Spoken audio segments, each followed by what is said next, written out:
Hi everybody, we've had some fantastic growth in the garden, and I was very worried during spring that we were heading towards another dry summer like we had last year, but that has not been the case, as you're aware. We've had so much rain. My IBC tanks, they're almost full, not quite, they're about 3/4 full each, so approximately over there I got 1,700 litres of stored rainwater.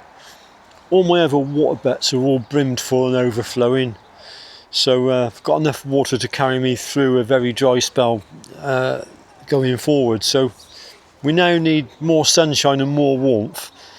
As I'm filming this today, it is rather cool, and we've got the threat of yet more rain. So we're good at grumbling, us British, aren't we? You know, if it's too hot, or if it's too wet, or if it's too cold, or if it's whatever, we always got something to say about that. Anyway, I'll bring you in for a closer look around the plot, and you can see how things are growing. Well, the first thing I do every morning is open up the polytunnel, and I put a couple of bricks just to wedge it open, and that ventilates the tunnel, because as soon as the sun comes out, even if it's chilly, as soon as the sun comes out it gets warm in here. And what I've also got to do is, although we've had a lot of rain, it never rains in the polytunnel. So later on I'm going to get my water pump going, going to give the plants in here a feed, give them a good watering, and then they'll be good. But yeah, things in the tunnel are doing really well. I've got tomatoes this high. You'll have a look at them in a minute. Really impressed with how the cabbages are doing. They're and cauliflowers. They're starting to form hearts. And yeah, I'm not sure which is which now. I'm not sure if these are cauliflowers and that's cabbages, or the other way around. I got a feeling these are the collies and that's the cabbages. So here, I've never grown these before, and these are they are celery, and they're coming on nicely. Celery requires the plants to be kept well watered, so we've had no problem with that. They've certainly been well watered. Maybe get a harvest off of them in another few weeks. Just noticed I had the sun glaring on the lens, so there's another view of the celery from a different angle. They're looking nice, strong, healthy plants. Wherever I get a little bit of space in the garden, I've got other plants growing on, so I had some beetroot that I sowed in modules, so found a space for them, and then they've gone in there. So you'll find beetroot scattered around the plot in all little places where I find a spare space. Here's the runner beans. They're really getting on now. Up to about this point here, these are all runners, and then from here up to here, these are the Greek gigantis beans. They're sort of up to about here now, so still a lot more growing to do, but I'm pretty sure they're going to get there.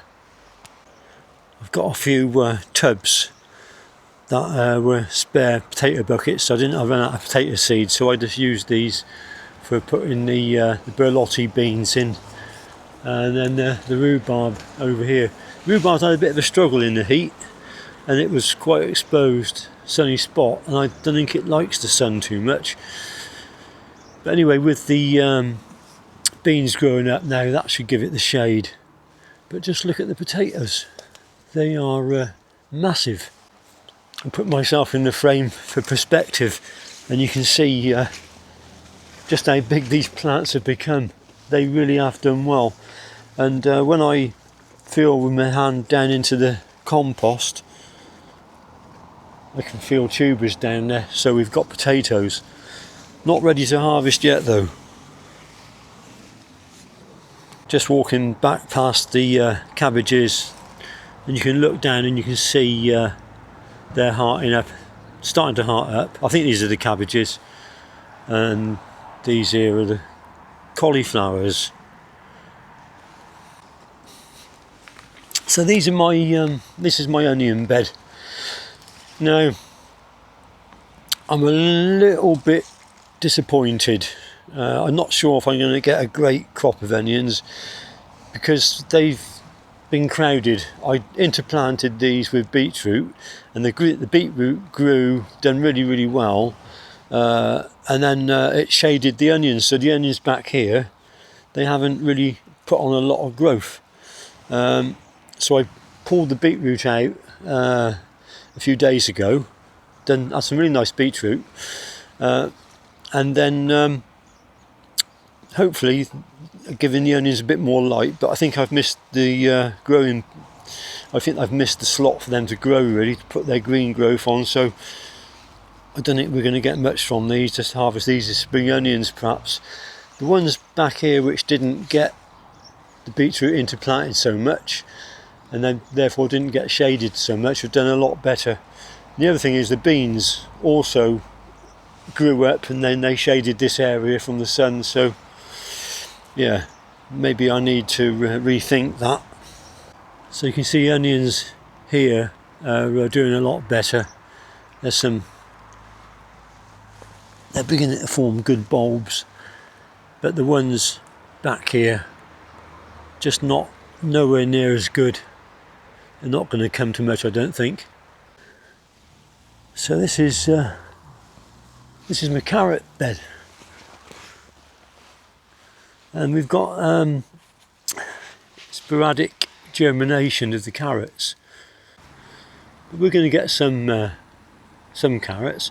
I have re-sowed in the bits where there's no growth. I've re-sowed fresh seed a few days ago, but nothing's showing yet.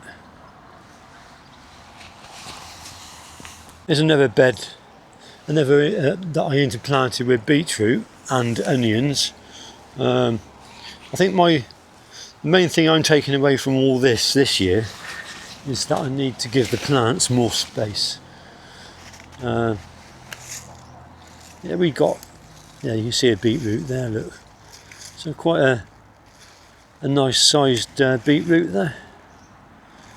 Need to do some weeding. It's a constant thing. You're constantly on the go.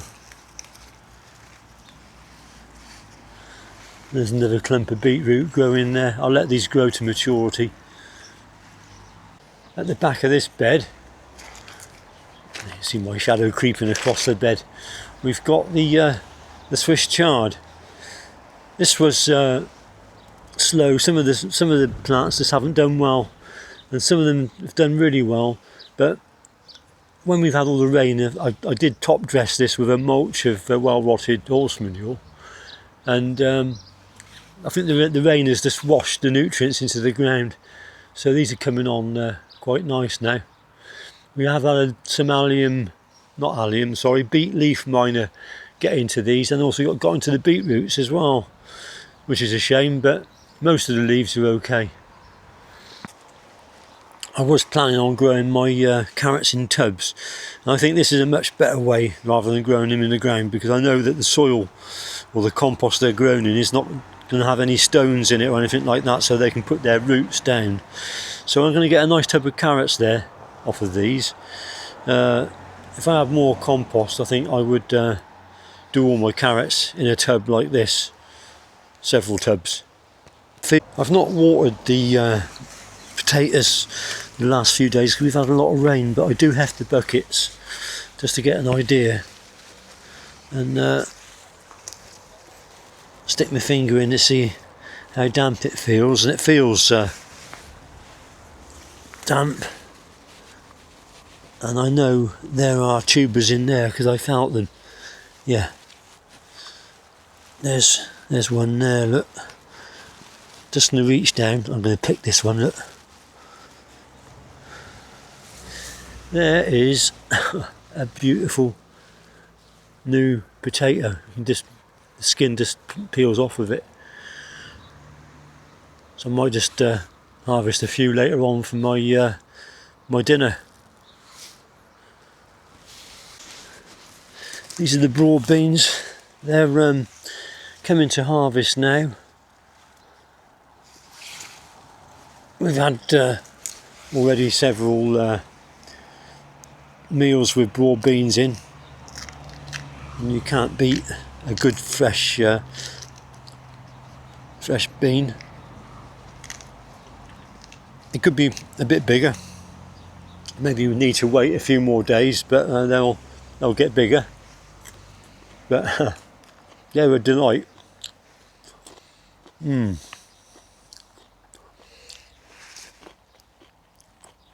can't get fresher than that. All organically grown, no pesticides, no chemicals, all natural. Also this year, very little black fly on the beans, very little. Just take a look at the IBCs. I installed these a couple of months ago, and then they just stayed empty basically, but each one takes a harvest of rainwater from a single garage sized roof. So for every millimetre of rain that falls on that roof, you generally harvest about 17 litres of water. And I've got, I reckon, about 1,700 litres all told in both the IBCs. So quite pleased with that. Moving on to the little greenhouse. Got 6 tomato plants in here, different varieties. Plus I've got the cucumber that Wayne gave me, and a few marigold flowers. The marigolds are beautiful, aren't they? Such vibrant colours. Even sticking my head into this little greenhouse, you immediately notice the change in the temperature. It's only a few degrees, but it's enough to mean that I'm going to get a good harvest of tomatoes from these plants. And although these plants are doing good, they've got the glass, and the glass, it's not as good as the polythene. And I'll let you have a look inside the polytunnel in a minute, and you'll see the difference. But as it is now, these tomato plants are getting on to being 3 foot tall. There you go, Loz. They're up to my shoulders. Well, it's just starting to rain. Just feel a few drops. So we're getting into the big polytunnel now.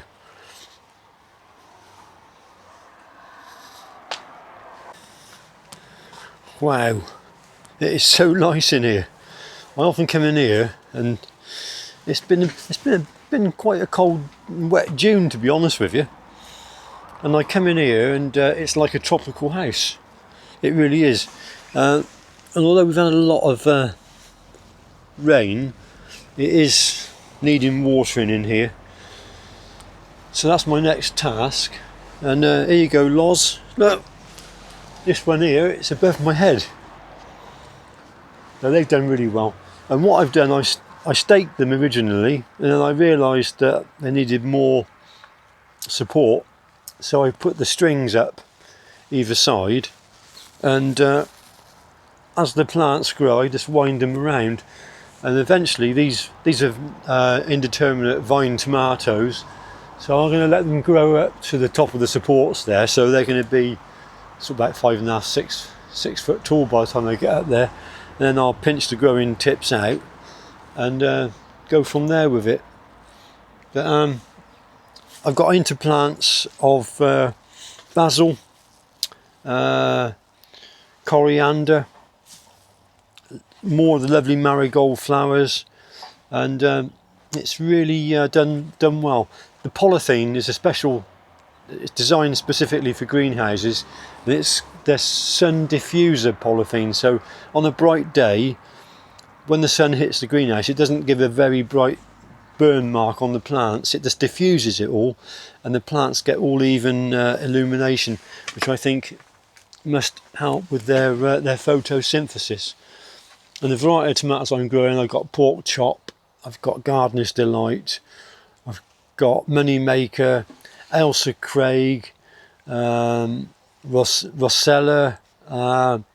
San Marzano, which is a bush tomato. So and a couple of melon plants as well. So it's a real little engine room is the polytunnel. And there's another delight that the gardener has. Just sniffing the scent from the marigolds. Look at those flowers. So mostly I've been taking out the suckers or the side shoots and delimbing the plants lower down where the foliage becomes a bit more old. I mean, that could come off.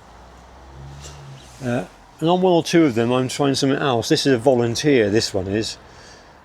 Quite how it got there I don't know. I didn't plant it, I don't know what it is, but I thought I'm going to let it grow, I'll stake it, and then I might let this one side shoot, and when it gets to put out a truss, I'll let that truss form on the side shoot, but then I'm going to nip off anything above that, so I'll have a side shoot with a truss, and I'm going to let it grow up and have another side shoot with a truss, and we'll just see if that improves the harvest. Apparently you can get a lot more tomatoes that way. Some of these tomato plants though, they got stems almost like little trees. Look how strong that stem is. I think this is a gardener's delight. And there's another delight that the gardener has. Just sniffing the scent from the marigolds. Look at those flowers. They are beautiful, beautiful marigolds.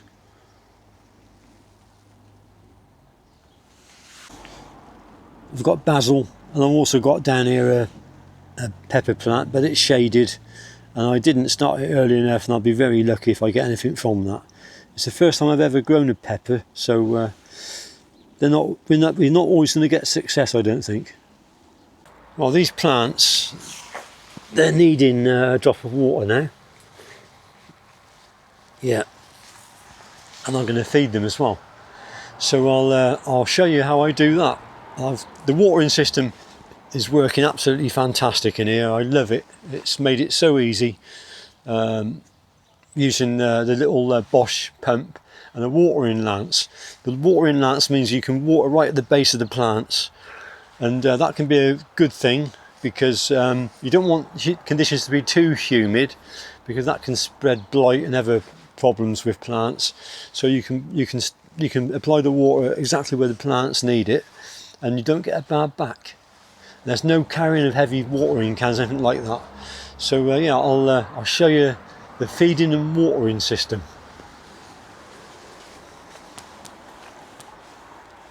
Well, first of all my feed is coming from the hot bin. It's all organic. On the hot bin I can actually take the leachate off. I've done a video on this. I'll bring you in for a closer look. So there's the cap. Undo the cap and the leachate will come out, whatever it's managed to gather. There, that black liquid is full of nitrogen, microbes, phosphates, trace elements, everything that the plants need.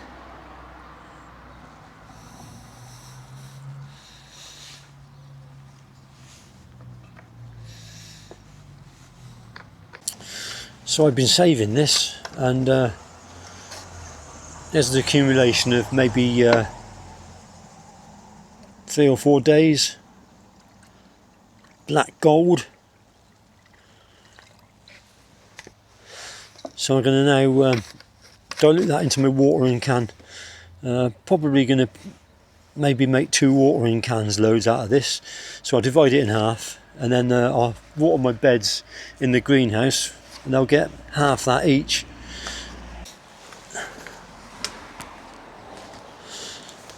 Right, let's put some water into the watering can. So what am I going to be doing now? About that much. That's a good strong mix. So I'm just going to top dress the beds with that, and then I'll go back over the area where I've done the watering can with the lance, and I'll apply a lot more water and wash it all into the ground. So yeah, you see the colour. You see the colour of it. Just apply it over all the plants. I'll do one bed. I'll get 1 can, and then I'll do the same to the other bed.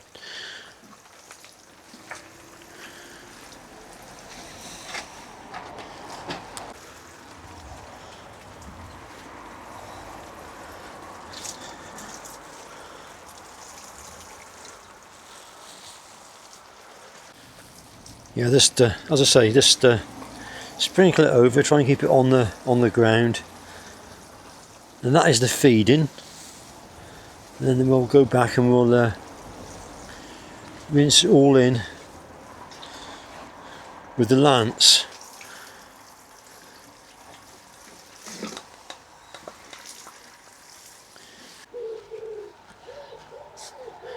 So here's my my water pump, and I am really over the moon with how this has been working. I've used it now many times with the one battery which is supplied with the pump. This is a 2.5 amp hour battery.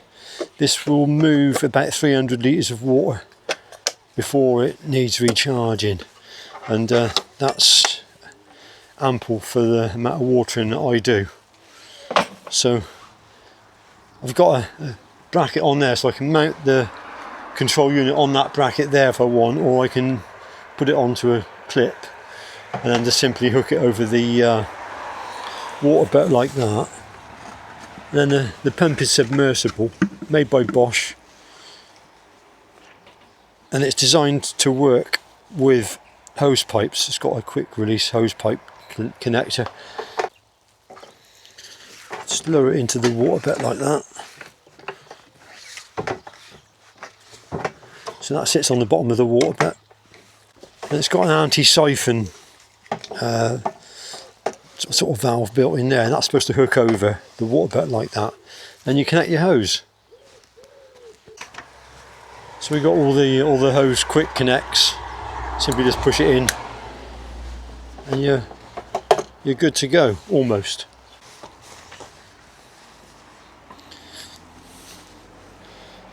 So the next thing to do is find the other end of the hose pipe, another quick release connector, and then this is my watering lance, very lightweight, so that saves on having to carry a watering can. Again, it just clicks in. You've got an on and off valve there, but I leave it switched on. That way it means the pump isn't straining. Go and turn the pump on, and we can get watering.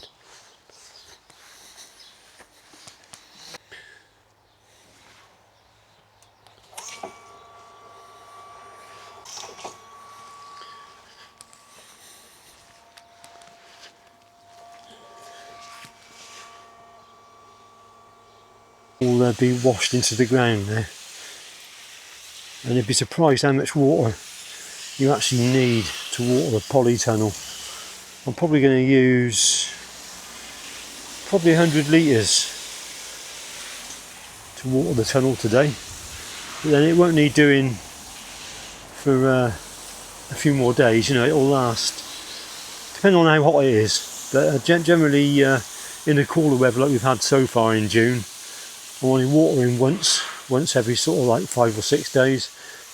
In the hot spell we had back in the heat wave toward the end of May, it was needing to be done virtually every day.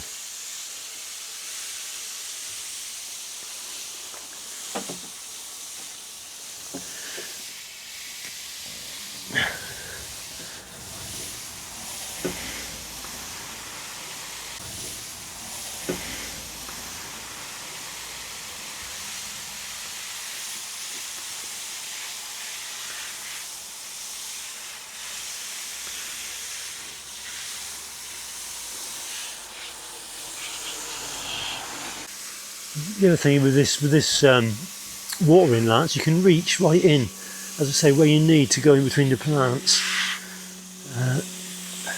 Put the water exactly where it's needed.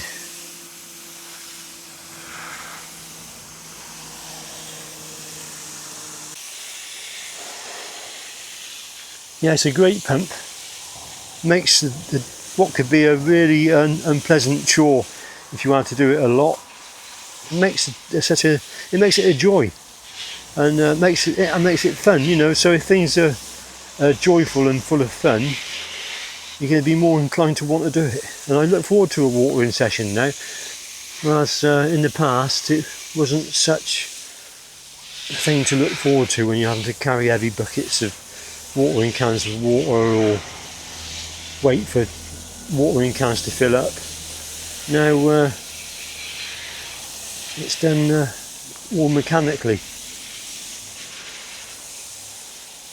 and you can see that I've managed to keep the leaves of the tomatoes dry.